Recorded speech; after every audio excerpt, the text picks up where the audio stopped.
Folks, welcome to Vintage Baseball Reflections. I am Tom, the baseball nostalgia guy, bringing you these treasured pieces. Do you miss the good old days of listening to baseball through radios? It was a classic pastime that stood for decades and shaped how we cherish baseball and our heroes. These stories are from a moment in time that were heard by fans just like you. They are uncut, unfiltered, simply here for you to enjoy. So I just want you to enjoy this reflection on baseball history.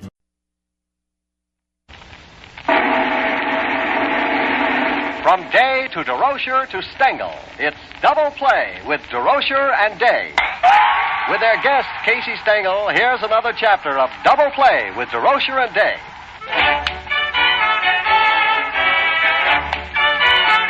Welcome to another visit with baseball's most exciting and controversial couple, Laraine Day and Leo Durocher, with their guest for today, Casey Stengel. Fans, we have a very touchy subject to settle here today. The rumor that Leo talks too much, made by some irresponsible people, whom we suspect to be Dodger fans, has reached Leo's sensitive ears. This hurts Leo's feelings.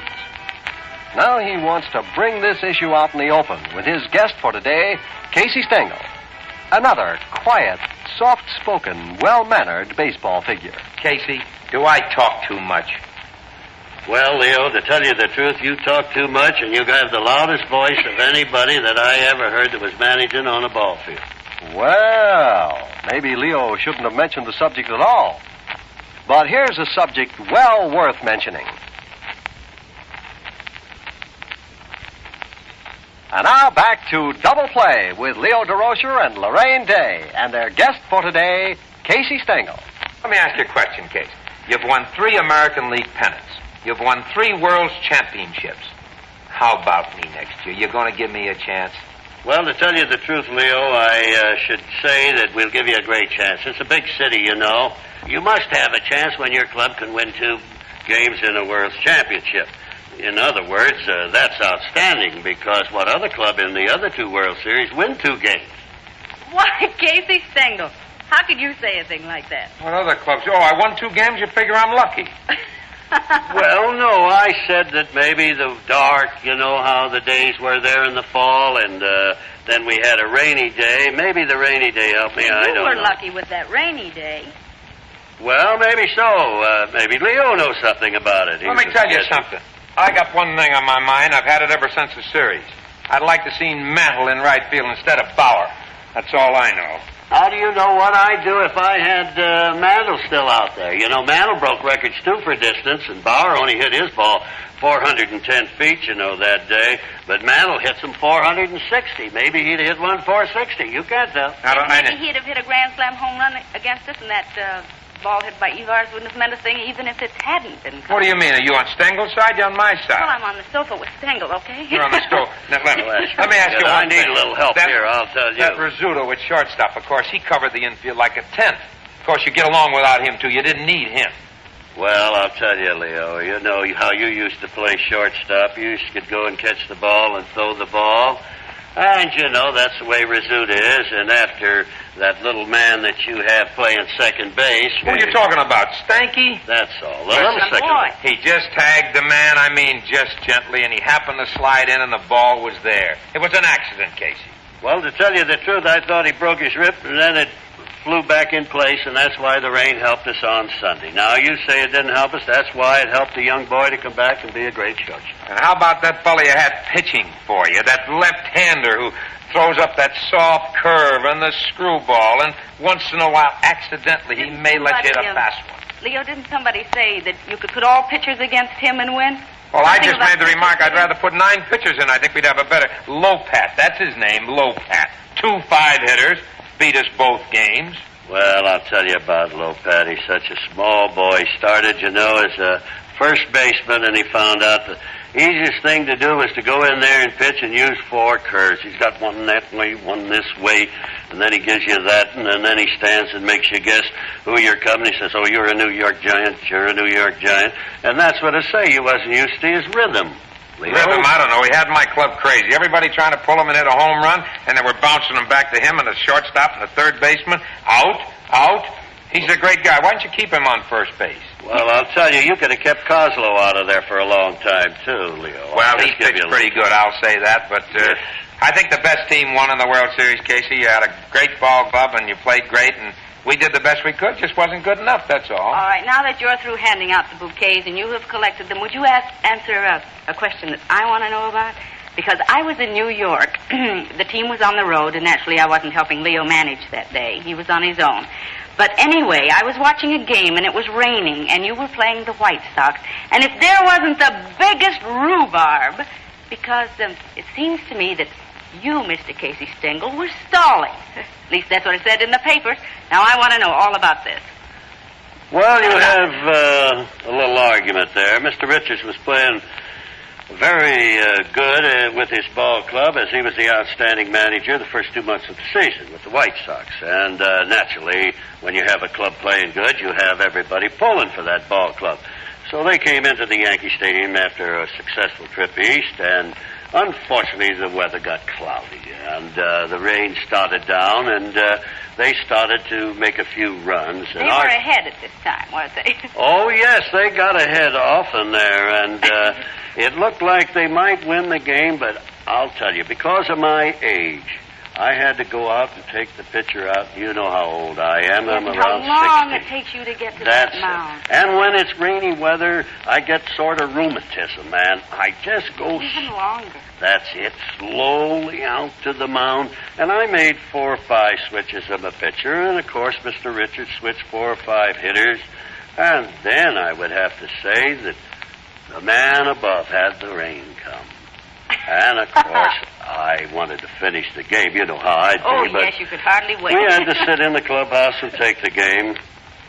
So that's my story. Double Play takes time out now for this message. And now back to Double Play with Durocher and Day. Don't you think, honestly, and aside of all this, that maybe the rules should be changed? I read so much about that they should not allow a game to be called and have to forfeit the game because of rain. That it should be postponed to the next day or the next time the clubs meet. What do you two managers think about that? Would you like...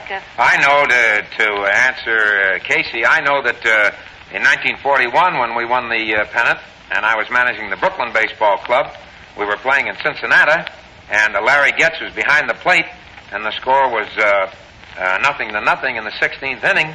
And we scored 5 runs in our half of the 16th inning, and it was pitch dark. And in those days, they weren't allowed to turn the lights on. And McKechnie started to stall. And I know that in the last half of the 16th inning, I couldn't see my outfielders. And I put Hugh Casey in the pitch to finish up the 16th inning, and he walked 3 men in a row.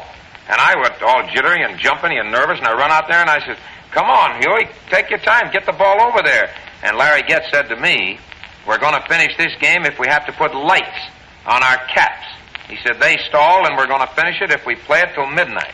And we did finish it, and we beat them 5-1. Well, all right. Now, that rule has been changed. Now they can turn on Now the they lights. can turn the lights You can't call on. a game because of darkness. That's right. Well, don't you think that the same rule should apply to rain? Well, it could, but that's an act of God when you have a rain come down like that. And it's something that the ball clubs or ball players have nothing to do with. But darkness is an act of God, too.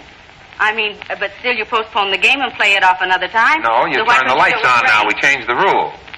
That's right. Well, so why can't you change the rule here? Why suddenly does this Well, I don't think they will, because because then you take all the fun out of the game. I remember a few years ago, Frankie Frisch, when he was managing the Pittsburgh club, he built a fire on the bench because it got so dark. He built a bonfire, naturally. They threw him right out of the ballpark.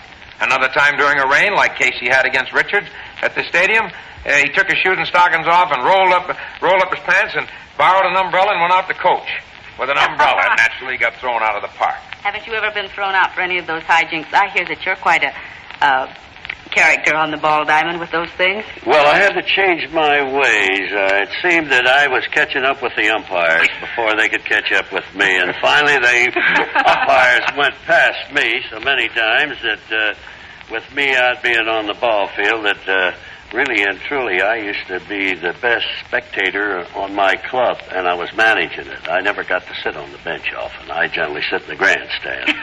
And they decided that they'd prefer me to run the club from the bench, so I'm a changed man. Now you have dignity. I tell you another thing, Homework. Casey. You must have had a really good scouting report on my ball club in the World Series because Well, what I don't know about how that, you pitched so well against us. What about that Dodger report? I've asked you a million times, how come if that Dodger report on the Yankees was so good, how come we didn't beat them? Very good. Thank you very much. See, I'm Very There was, over with just you. a minute. There was nothing wrong with the report. Andy High gave us a great report. It was thorough, and, Did you read and it? we read it in frontwards and backwards. believe it, huh? Well, we believed it, but we just couldn't get the ball in the right place, and after all, as Casey told you, he has it on his necktie here, Yankees. And it was one of those things, and maybe we got the ball low and it should have been high. But I don't know what it was. They just defeated us, but we did have a good report on it. And I know Casey, he must have had a better one on our club. Tell me, Casey, did your scouts scout our club or did they scout the Dodgers? Well, to be honest with you, Laraine, we scouted the Dodgers because they had such a good lead. We didn't look for the New York Giants to win the pennant. I know I saw in the program, in the World Series program, it said Yogi Berra, this is his third time playing against the Dodgers in a World Series, and here we were in it. Did I hear you right? You scouted the Dodgers and not the Giants? That's true. Well, what happened? I mean, you didn't think we had a chance? Well, of course, the last week then we started following your club, Leo. Naturally, we figured that you'd gone a long ways for 2 months and a quarter, and we thought you was going to blow the kite, but you didn't. And after you made your last appearance and win, then we really got serious. We had to wait 3 days in the playoff and then get down to business. Well, now, let me tell you something, Case. We snuck in there a little bit, didn't we? We sort of fooled you, huh? Hey, fellas. Well, yeah. I know. It's one of those things, Yeah. Case, but... Leo, we it's did. time... Just because Yeah. Magley didn't win... Well, now. You didn't think that he... You Fellas, don't think he's a listen. good pitcher? How about huh? Reynolds? Oh, what? Reynolds? I'll never be able to break this up. This is the way they keep in she'll training take for those umpires. Anyway, it's time for us to say goodbye now. And don't forget to continue writing to me. Tell me about the questions you'd like me to ask. That is, if anyone on this Hot Stove League session will listen for a couple of minutes. So long. See you next week, same time, same station.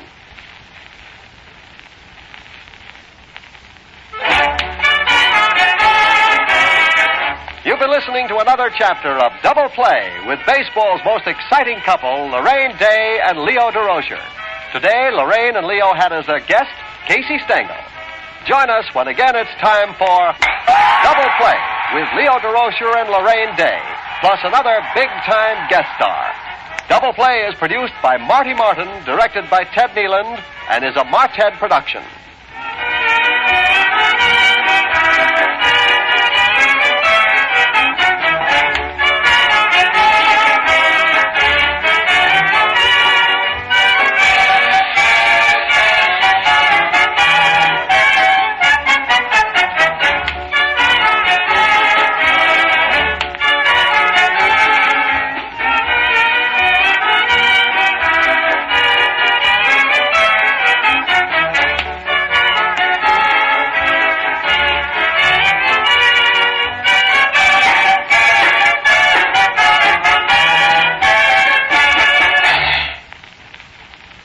VintageBaseballReflections.com features a treasure chest of baseball audio.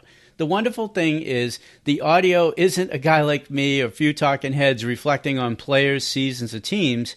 It is the actual players from that era, announcers from that era, giving you an uncut, unfiltered, unrecent day stance on what it was like then.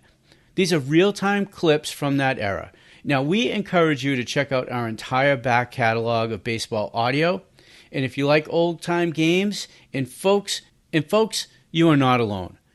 Join the membership section to enjoy interacting with fans, scoring games with folks just like you, and listening to hundreds of radio broadcasts that were baseball classics. As a special offer to you, type in This Day in Baseball for a discount just for you. And if you enjoyed the show, hit the plus sign to subscribe, follow us on the socials, and above all, share us with your friends who love baseball history just like